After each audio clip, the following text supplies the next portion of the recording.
Bombardier Jeff Brooks leaned back in his chair, the metal creaking under his weight as he propped his boots up on the desk. The small office, tucked away in a corner of Lunar Base Alpha, was quiet save for the low hum of life support systems. At 37, Brooks had spent more than half his life in the service, and he wore the years like a comfortable, if somewhat tattered, uniform. He glanced at the holographic display floating above his desk, scrolling through the latest reports from the outer colonies. Border skirmishes, pirate raids, the usual stuff. Nothing that would require more than a few frigates and a stern warning from the United Earth government. Brooks chuckled to himself. He'd seen plenty of these small wars over the years. Hell, he'd fought in most of them. From the Mars Rebellion of '41 to the Titan separatist movement just last year. Each time, humanity flexed its military muscle, just enough to maintain order without revealing the true extent of its capabilities. The door hissed open, and Lieutenant Winston Chase walked in, his face a mix of excitement and concern that Brooks could read like a book. They'd known each other since childhood, joined the service together, and even bought houses next to each other back on Earth.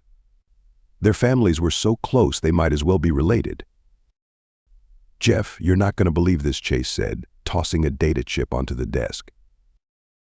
Brooks raised an eyebrow but said nothing as he inserted the chip into his console. The holographic display flickered and expanded, showing a sector of space well beyond the fringes of human-controlled territory. "What am I looking at, Winnie?" he asked, using the childhood nickname that only he could get away with. "First contact," Mate Chase replied, his voice barely above a whisper, or at least the first signs of it. Brooks felt his heart skip a beat. Humanity had been searching for other intelligent life for centuries, but aside from a few microbial colonies on distant moons, they'd come up empty-handed. Until now, apparently. The display showed a series of energy signatures, unlike anything Brooks had seen before. They moved with purpose, their trajectories suggesting a level of technology at least on par with humanity's. "How long have we known about this?" he asked, his mind already racing through the implications. "The Deep Space Array picked it up about 6 hours ago," Chase replied, running a hand through his salt and pepper hair. "High Command's been verifying the data ever since. They're calling it the Scourge." Brooks frowned. "The Scourge? Bit dramatic, isn't it?" Chase shrugged. "That's the official designation. Apparently, the energy signatures bear some resemblance to old Earth legends about plagues and swarms." Brooks stood up, his chair scraping against the floor. He walked to the window, gazing out at the stark lunar landscape and the blue marble of Earth hanging in the distance.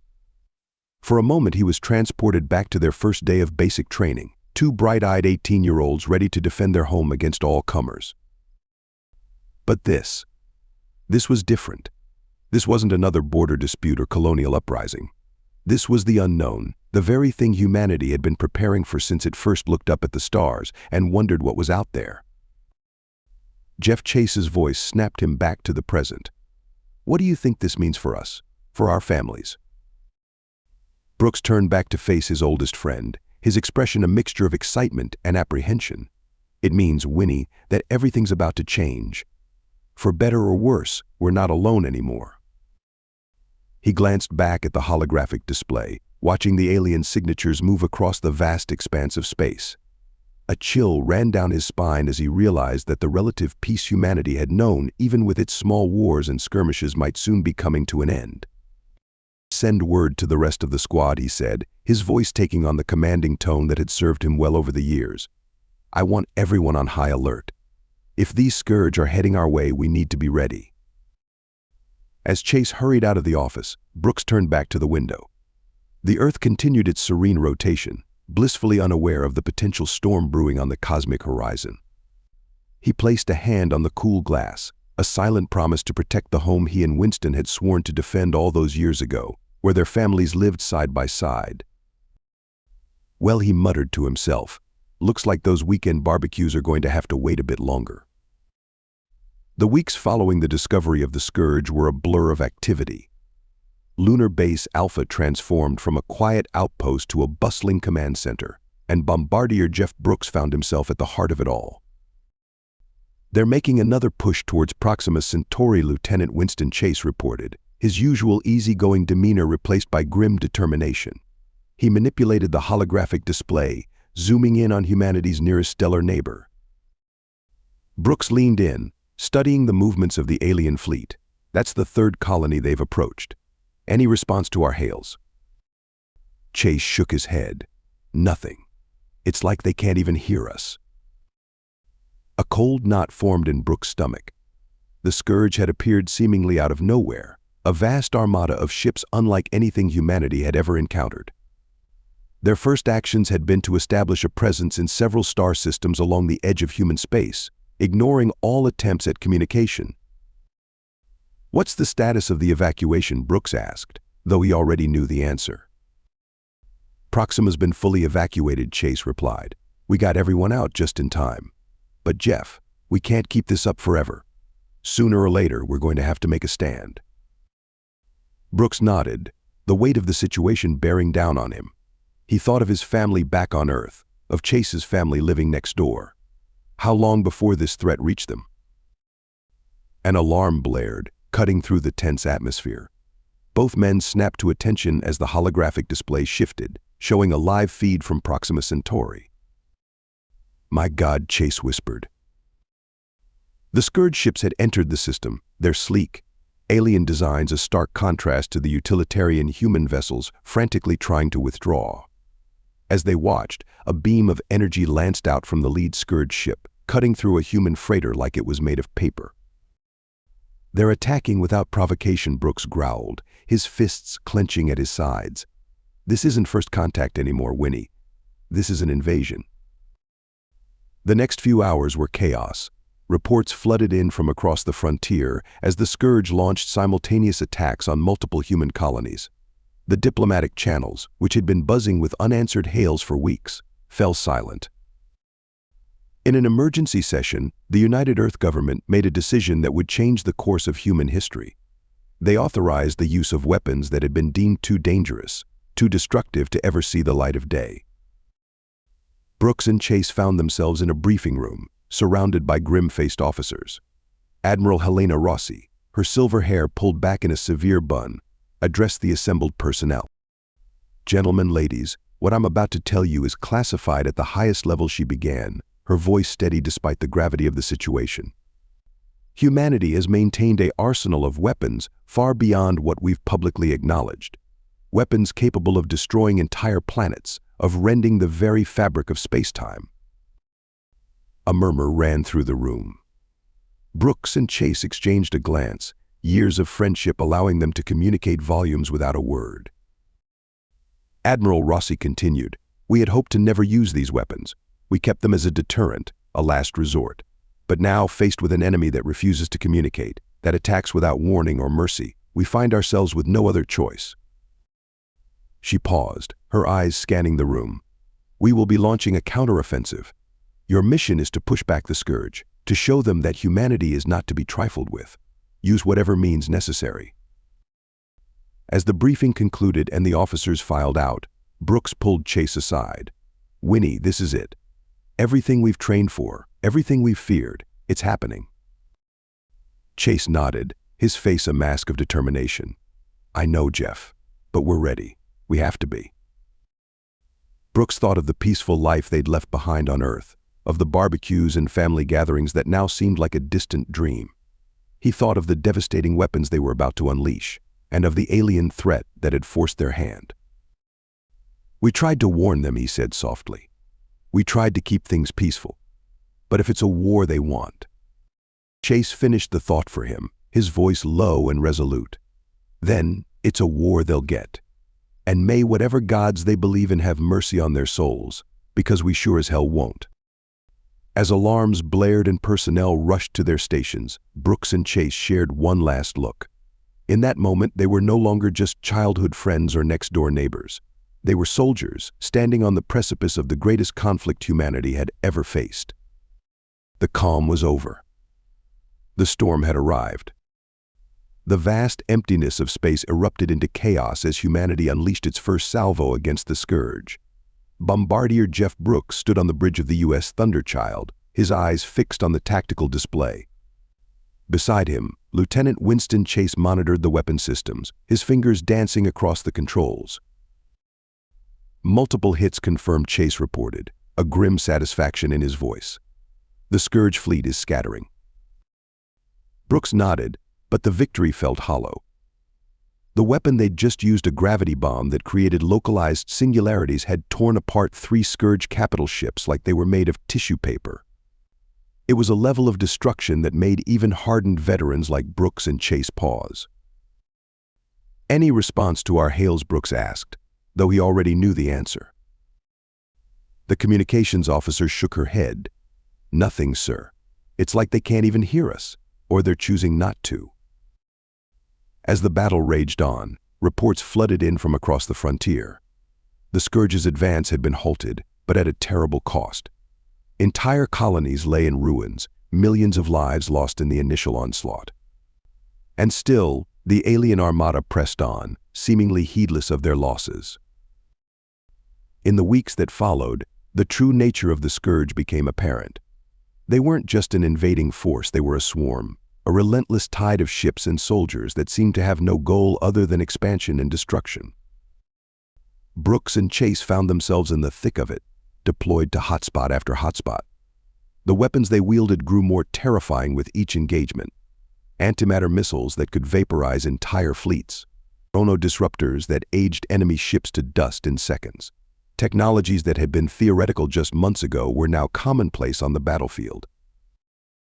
After a particularly brutal skirmish in the Tau Ceti system, Brooks and Chase retreated to Brooks' quarters on the Thunderchild. The room was sparse, but a single photo frame on the desk showed both their families at a barbecue, smiling and carefree. Chase picked up the frame, his fingers tracing the faces of their loved ones. "Do you think they understand what we're doing out here, Jeff? The scale of it all?" Brooks sighed, pouring 2 glasses of contraband whiskey. "I don't know, Winnie. How could they? Hell, I'm not sure I understand it myself sometimes." They sat in silence for a moment, sipping their drinks and letting the weight of their actions settle over them. "We tried to warn them," Brooks said finally, echoing the sentiment that had become a mantra among the troops. "We tried to keep things small, to resolve this peacefully." Chase nodded, setting down the photo. "But they just kept coming. It's like they're not even sentient sometimes, you know?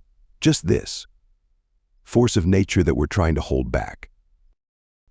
A sudden alarm cut through their contemplation. Both men were on their feet in an instant, rushing to the bridge. The tactical display showed a massive Scourge fleet emerging from faster-than-light travel, heading straight for Earth. Admiral Rossi's face appeared on the main screen, her expression grave. "Gentlemen, this is it. The Scourge has made their play for Sol. All ships are to converge on Earth immediately. We're initiating Operation Hellfire." Brooks and Chase exchanged a look. Operation Hellfire was the last resort, a plan so devastating that it had only been whispered about in the highest echelons of command. As the Thunderchild changed course, hurtling towards humanity's homeworld, Brooks felt a chill run down his spine. The war had escalated beyond anything they could have imagined. The weapons they were about to unleash would change the face of the galaxy forever. "Winnie," he said softly, as the blue marble of Earth came into view, surrounded by the approaching Scourge armada. "Whatever happens next, I'm glad you're here with me." Chase nodded, clasping his friend's shoulder. "Till the end, Jeff. Till the end." The bridge erupted into activity as battle stations were manned and weapon systems came online. Humanity's most fearsome weapons were about to be unleashed in defense of their homeworld. As Brooks gave the order to arm the primary systems, he couldn't help but think of the warning they had tried to give the Scourge all those months ago. "We told them our ancient weapons were our best," he muttered. Chase finished the thought, his voice hard with determination. "Now they'll learn just how right we were." As the first shots of the battle for Earth lit up the void, Brooks steeled himself for what was to come.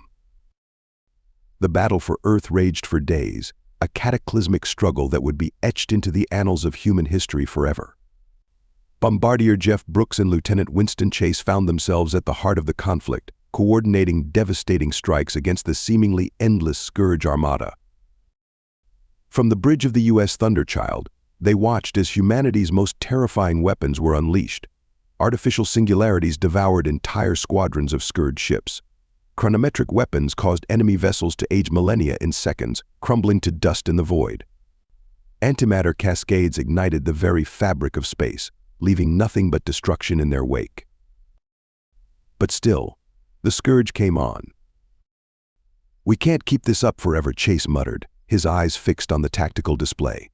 The blue dot representing Earth was surrounded by a sea of red, the Scourge forces pressing in from all sides. Brooks nodded grimly. "We're running out of options, Winnie. And we're running out of time." As if in response to his words, a priority transmission cut through the chaos of battle. Admiral Rossi's face appeared on the main screen, her expression a mixture of determination and barely concealed fear. "All ships, this is Admiral Rossi. We are initiating Operation Scorched Earth. I repeat, Operation Scorched Earth is a go. All vessels are to fall back to designated safe zones immediately." A hush fell over the bridge. Operation Scorched Earth was the absolute last resort, a plan so desperate and devastating that most had believed it would never be implemented. As the Thunderchild began its retreat, Brooks and Chase watched in awe and horror as massive orbital platforms around Earth began to power up. These were humanity's ultimate weapons, devices capable of channeling the elemental forces of the universe itself. "My God," Chase whispered. "They're really going to do it." Brooks could only nod, his throat tight with emotion. They had known this might be necessary, but facing the reality of it was something else entirely. The first strike from the orbital platforms was like nothing they had ever seen. A beam of pure energy, so bright it was painful to look at even through the ship's filters, lanced out from Earth. It struck the heart of the Scourge fleet, and for a moment it seemed as if space itself was tearing apart. When the light faded, a vast swath of the Scourge armada was simply gone, vaporized in an instant. But the Scourge, driven by some unfathomable directive, pressed on. More ships poured in from the edges of the system, replacing those lost in numbers that defied belief. For hours, the battle raged on. Earth's orbital weapons fired again and again, each blast annihilating huge sections of the Scourge fleet. But with each strike, the platforms grew dimmer, their power reserves depleting. "We can't keep this up," Admiral Rossi's voice came through, strained and tired. "We need to change our strategy. We need to find out who or what is controlling these things." Brooks and Chase exchanged a look. They had both been thinking the same thing. Admiral Brooks said, an idea forming in his mind. "What if we use the Thunderchild's deep space sensors? If we can get close enough to their command ships, we might be able to detect some kind of controlling signal." There was a moment of silence as Rossi considered the proposal. "It's risky," she said finally, "but at this point, we're out of options. Do it." The next few hours were a blur of frantic activity. The Thunderchild dove back into the fray, its advanced sensors probing the Scourge fleet for any sign of a controlling influence. Brooks and Chase worked tirelessly, analyzing data streams and dodging enemy fire. And then, just as it seemed all hope was lost, they found it. "There," Chase exclaimed, pointing to an anomalous reading on his screen. "That ship at the heart of their formation. It's emitting some kind of quantum entanglement signal. That has to be it." Brooks felt a surge of hope. "Admiral," he called out, "we found it. We found their command ship." Admiral Rossi's response was immediate. "All ships converge on that target. Throw everything we've got at it. This ends now." As the remnants of Earth's fleet gathered for one last, desperate assault, Brooks turned to Chase. In that moment, he saw reflected in his friend's eyes the same mix of fear, determination, and hope that he felt himself. "Whatever happens next," Brooks said softly, "it's been an honor serving with you, Winnie."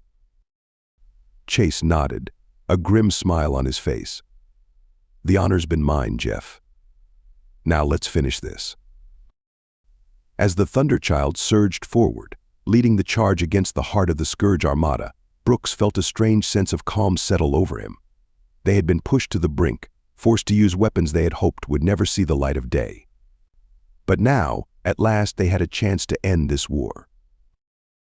The discovery of the Scourge's command ship had changed everything. In the brief respite following the battle for Earth, humanity rallied its forces for one final, decisive strike. The target, the Scourge's homeworld, the source of the relentless swarm that had pushed humanity to the brink of extinction.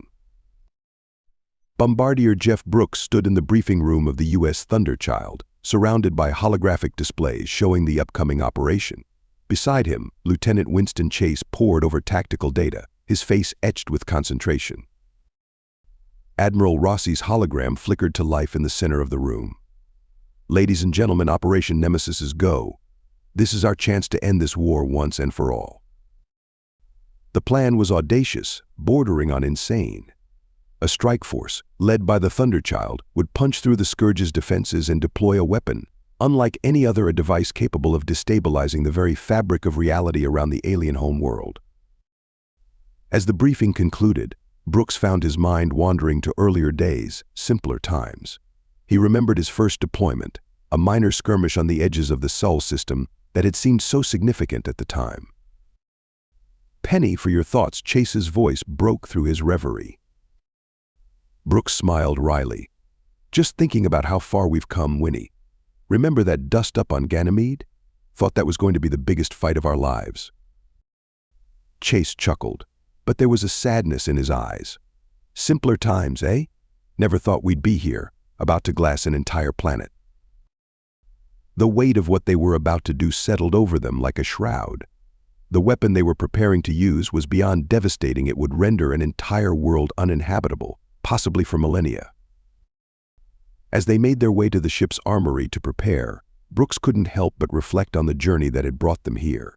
From eager young recruits to grizzled veterans, they had seen humanity push the boundaries of science and ethics in its desperate struggle for survival.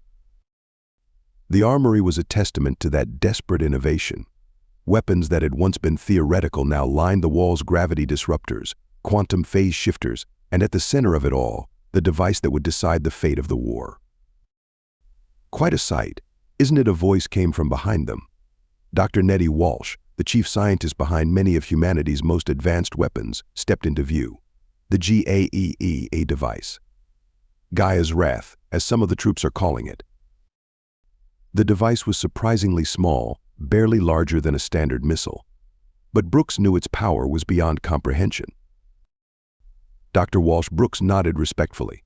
"Is it ready?" The scientist's face was a mask of professional detachment, but Brooks could see the conflict in her eyes. "It's ready, Bombardier. May whatever gods exist have mercy on us for using it." As Dr. Walsh left, Chase turned to Brooks. "Jeff, do you ever wonder if we've gone too far? If we've become the very thing we're fighting against?" Brooks was silent for a long moment, considering the question. "I don't know, Winnie. But I do know that if we don't do this, there won't be a humanity left to ask those questions." The next few hours were a flurry of activity as final preparations were made. The strike force assembled a fleet of humanity's most advanced ships, each armed with weapons that would have been unthinkable just a few years ago. As the Thunderchild prepared to jump to the coordinates of the Scourge homeworld, Brooks found himself standing before his crew on the bridge. Faces looked up at him, a mix of determination, fear, and hope. "I won't lie to you," he began, his voice carrying across the hushed bridge. "What we're about to do, it's not something any of us ever thought we'd be capable of. But remember why we're here. Remember Earth. Remember every colony, every life lost to the Scourge." He paused, looking each crew member in the eye. "We tried to warn them. We tried to keep this conflict small. But they gave us no choice. Now, we do what we must to ensure the survival of our species." Chase stepped up beside him, adding his own words. "Whatever happens next, know that it has been the greatest honor of my life to serve with each and every one of you." A chorus of auras echoed through the bridge. As Brooks took his seat, he felt a strange mix of dread and anticipation. They were about to embark on the most significant mission in human history. "All ships report ready, sir," the tactical officer announced.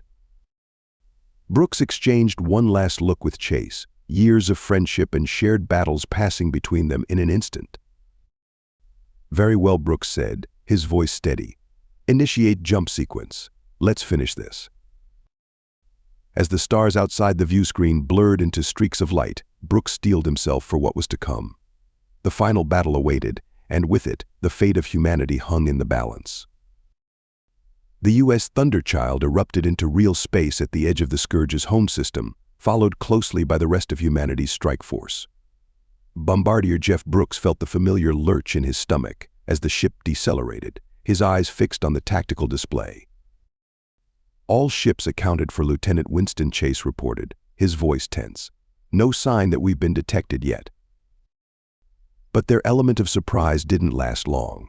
Within moments, the system exploded into activity as the Scourge reacted to the human incursion. Multiple contacts, the sensor officer called out. Scourge ships rising from the planet's surface and emerging from behind the moons. They're moving to intercept. Brooks took a deep breath, steeling himself for what was to come. All ships, this is Bombardier Brooks. Execute Battle Plan Omega. I say again, execute Omega. The human fleet sprang into action, breaking into pre-assigned groups. Some moved to engage the incoming Scourge ships, while others began the complex maneuvers that would allow them to deploy the GAEA device.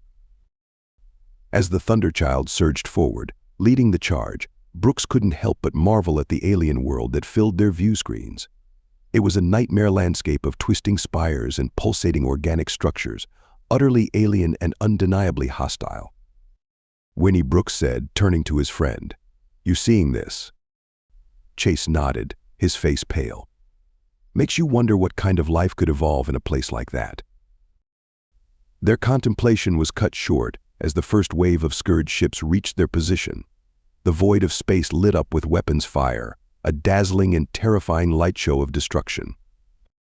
"Bring us about," Brooks ordered. "Target their lead ships with the gravity lance." The Thunderchild's main weapon powered up, a low hum reverberating through the ship. When it fired, a beam of concentrated gravitational force lanced out, literally tearing apart the nearest Scourge vessel. But for every ship they destroyed, two more seemed to take its place. The Scourge fought with a singular purpose, a hive-mind dedication that was both awe-inspiring and terrifying.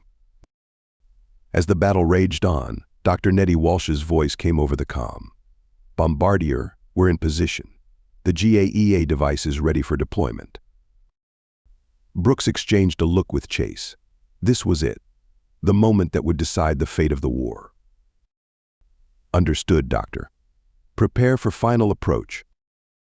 The Thunderchild broke away from the main battle, accompanied by a small escort of ships. They drove straight for the heart of the Scourge world, weathering a storm of enemy fire. "Shields at 60%, Chase reported, his hands flying over his console. "We're taking a beating, Jeff." Brooks gritted his teeth. "Divert all non-essential power to the shields. We only need to hold together long enough to deliver the package." As they neared their target, a massive Scourge ship moved to intercept them. It was unlike anything they had seen before, bristling with weapons and radiating an aura of malevolence. That must be their command ship, Brooks realized, the one controlling the entire swarm. Chase nodded grimly. "If we can take that out, we might not even need to use the GAEA device." For a moment, Brooks was tempted. The thought of ending the war without resorting to their doomsday weapon was appealing, but he knew they couldn't take the risk. "Stay on target," he ordered. "We stick to the plan." The next few minutes were chaos. The Thunderchild shuddered under the assault of the Scourge command ship, alarms blaring as systems failed and hull breaches were reported across the ship. But they pressed on, driven by desperation and the knowledge that they carried humanity's last hope. "We're in range," Dr. Walsh's voice cut through the chaos. "Deploying GAEA device now." Brooks watched on the tactical display as the small but terrifyingly powerful weapon was launched towards the Scourge world. For a moment, everything seemed to hang in the balance. Then, the device detonated. The effect was unlike anything Brooks had ever seen. It was as if reality itself was being torn apart. The space around the Scourge world seemed to warp and twist, the planet's surface roiling as if it were liquid. "My God," Chase whispered, his face illuminated by the otherworldly light of the weapon's effects. As the GAEA device's influence spread, something unexpected happened. The Scourge ships, which had been fighting with such single-minded determination, suddenly seemed to lose cohesion. They began to drift aimlessly, their attacks ceasing. "Sir," the comms officer called out, her voice filled with disbelief. We're receiving a transmission from the Scourge command ship." Brooks and Chase exchanged a shocked look. After months of relentless conflict, after all attempts at communication had failed, the Scourge were finally reaching out. As Brooks gave the order to put the transmission through, he couldn't shake the feeling that everything was about to change once again. The battle had begun with humanity unleashing its most terrifying weapon, but it seemed it might end with something altogether unexpected: dialogue. The bridge of the U.S. Thunderchild fell silent as the transmission from the Scourge command ship came through. At first, it was nothing but static and inhuman screeches, but then a voice emerged, distorted and alien, yet undeniably sentient. "We hear you now. The silence is broken." Bombardier Jeff Brooks exchanged a bewildered look with Lieutenant Winston Chase. After months of relentless conflict, after deploying a weapon that bent the very fabric of reality, this was the last thing they had expected. "This is Bombardier Jeff Brooks of the United Earth Government," he responded, his voice steady despite the turmoil of emotions within him. "We've been trying to communicate with you since first contact. Why now? Why all this destruction?" There was a pause, filled only by the eerie sounds of the GAE device's continued effect on the Scourge homeworld. "We were. Not ourselves," the alien voice replied. "A presence. In our minds, driving us, consuming us. Your weapon, it freed us." Dr. Nettie Walsh, who had rushed to the bridge upon hearing of the communication, leaned in close to Brooks. "The GAE device," she whispered. "It must have disrupted whatever was controlling them." Brooks nodded, his mind racing. "Who was controlling you?" he asked the Scourge. "And why?" The overseer came the reply, the alien voice trembling with what sounded like fear. "An ancient intelligence. It seeds worlds with life, then harvests them when they reach their peak. We were its latest tools." The implications of this revelation sent shockwaves through the bridge.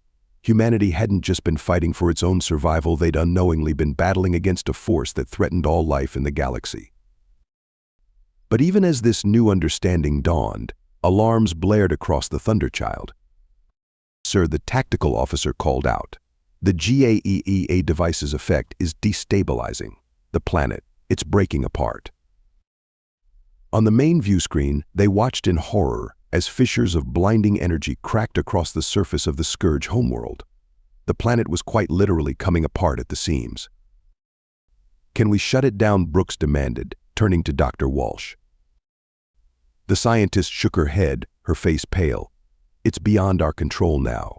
The chain reaction, it's too far gone."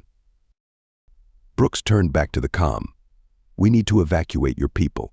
Can you get to ships?" "Some." "Yes," the Scourge voice replied. "But many will be lost. This is, perhaps, our penance." The next hours were a blur of frantic activity. Human ships, which moments ago had been raining destruction upon the Scourge, now worked alongside their former enemies to evacuate as many as possible from the dying world. Brooks and Chase coordinated the efforts from the Thunderchild, pushing aside their exhaustion and the moral weight of what they had unleashed. There would be time for reflection later. Now, there were lives to save. As the last of the evacuation ships cleared the planet's deteriorating atmosphere, the Scourge homeworld gave a final, shuddering convulsion. In a blinding flash that momentarily outshone the system's star, the planet exploded, sending out a shockwave that buffeted the retreating ships. In the aftermath, as the debris of a shattered world drifted past the viewports, an eerie calm settled over the fleet. Human and Scourge ships floated side by side, united in the face of an unimaginable catastrophe. Brooks stood at the center of the Thunderchild's bridge, the weight of command heavy on his shoulders. He thought of all the lives lost on both sides, of the worlds ravaged by this war, and now of an entire planet reduced to cosmic dust. Jeff Chase's voice broke through his thoughts. His friend's face was etched with a mix of exhaustion and concern. What now? Brooks took a deep breath, looking around at his crew at the faces that had followed him into hell and back. Then he glanced at the view screen, where the Scourge ships now floated, no longer enemies but refugees. Now he said, his voice carrying across the hushed bridge, "We find this overseer, and we make sure this never happens again." As the words left his mouth, Brooks knew that the war they had just fought was only the beginning. The true battle of fight for the very future of life in the galaxy was just starting. But as he looked at Chase, at Dr. Walsh, at his loyal crew, he knew that whatever came next, they would face it together. The Scourge homeworld was gone, reduced to atoms by humanity's most terrifying weapon, but from its ashes, an unlikely alliance was forming. And somewhere out in the vast darkness of space, an ancient intelligence stirred, unaware that its age-old cycle of creation and destruction was about to be challenged. The days following the destruction of the Scourge homeworld were a blur of activity. The combined fleet of human and Scourge ships limped back to Earth, an uneasy alliance born from shared trauma and a common enemy. Bombardier Jeff Brooks stood before the United Earth Government Council, Lieutenant Winston Chase and Dr. Nettie Walsh at his side. The faces of the council members were grim as they listened to the report of what had transpired. "And you're certain about this?" Overseer Counselor Zhang asked, her voice skeptical. Brooks nodded. "The Scourge representatives have provided us with all the information they have. It's not much, but it's a start." "A start," Counselor Embeek scoffed. "We've just ended a war that nearly destroyed humanity, only to find out we're up against something even worse." "With all due respect," Counselor Chase interjected, "we're not just up against it. We have a chance to end a cycle of destruction that's been going on for who knows how long." The council chamber erupted into heated discussion. Brooks exchanged a weary glance with Chase and Dr. Walsh. They had been through this argument countless times over the past few days. Finally, Admiral Rossi, who had been silent until now, spoke up. "Enough. We can debate the ethics of our next move until we're blue in the face, but the fact remains this overseer is a threat not just to us, but to all life in the galaxy. We need to act."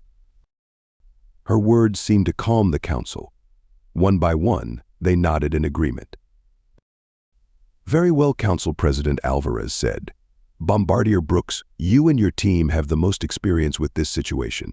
What do you propose?" Brooks took a deep breath. "We need to find the overseer. The Scourge have given us some leads on possible locations based on their ancestral memories.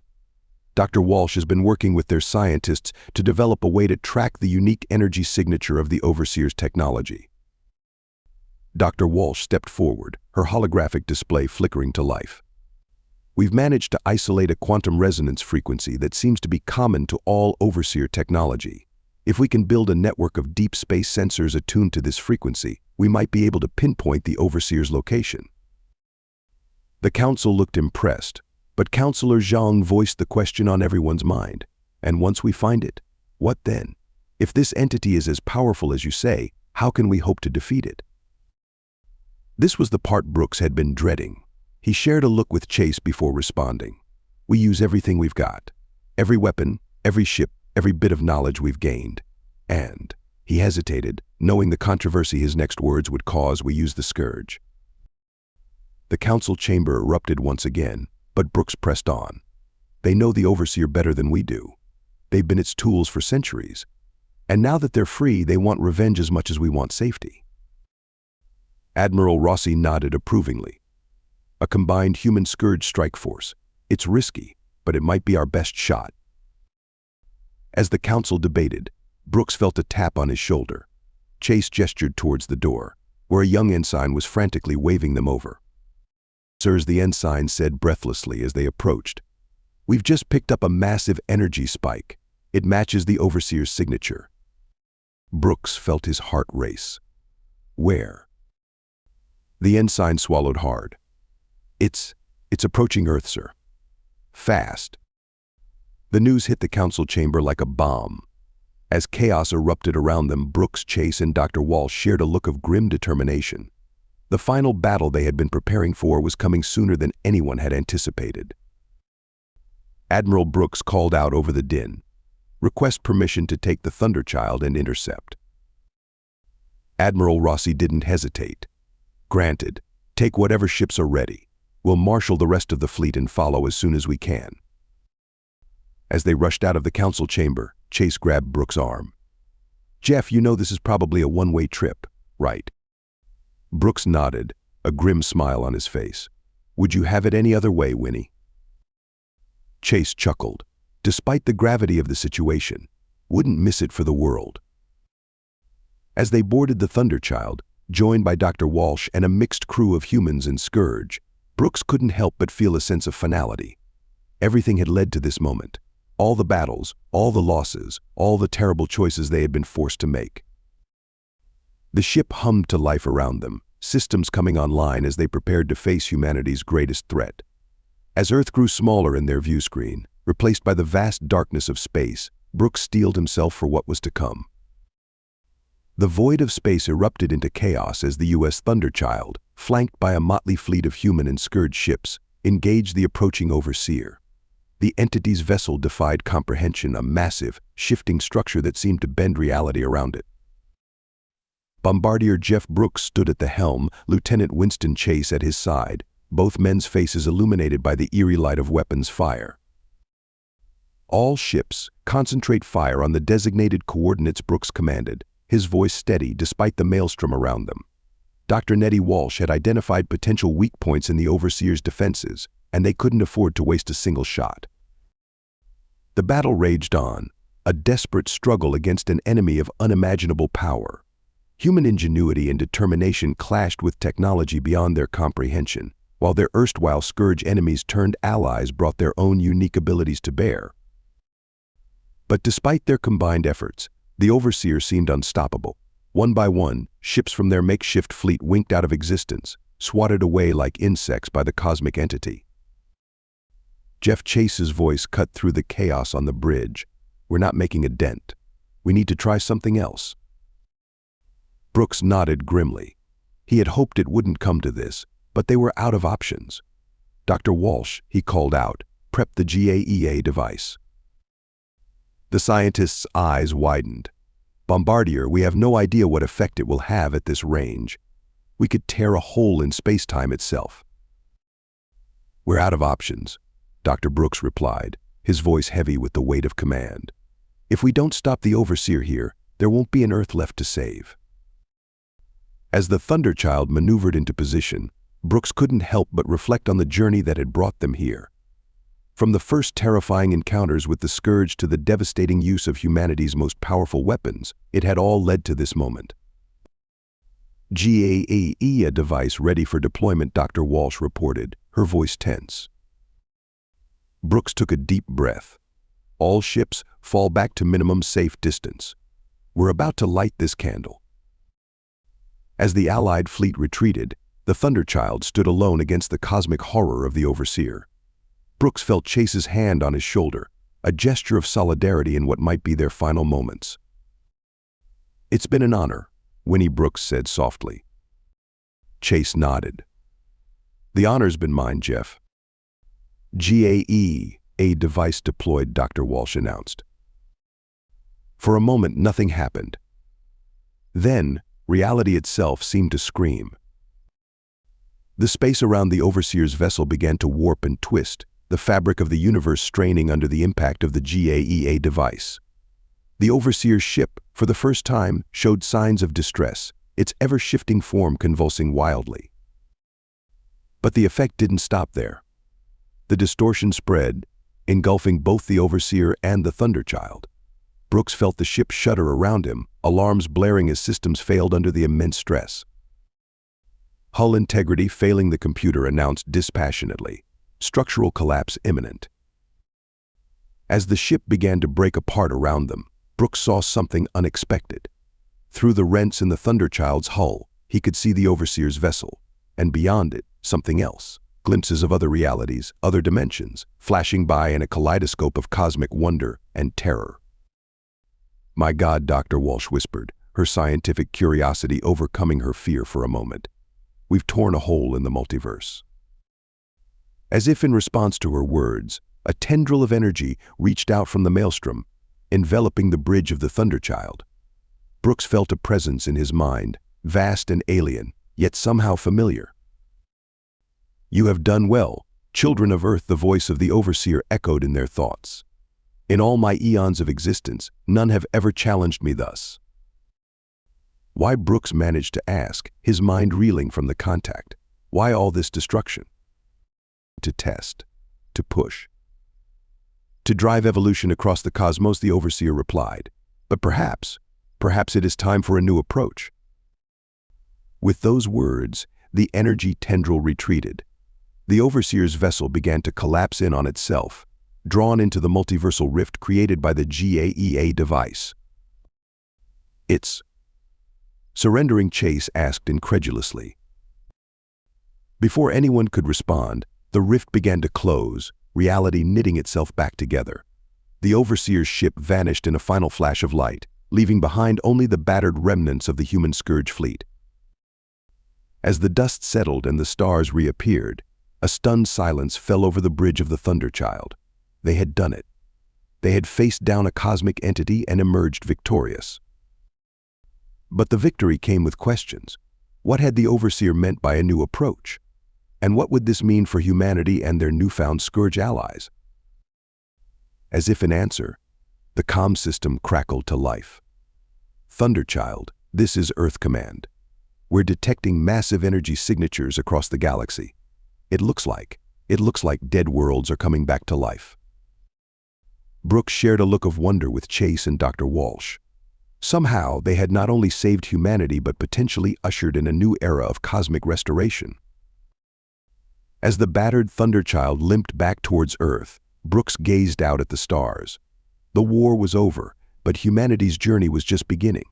They had proven themselves on a cosmic stage, demonstrated that their ancient weapons were indeed their best. But more than that, they had shown that even in the face of unimaginable horror and devastation, hope could prevail.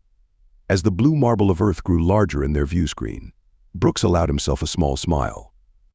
Thank you so much for listening to this story. I hope you loved it. Please remember to subscribe if you did like it so you can see more videos like this. And please give us a like and a comment too. I'll see you in the next one.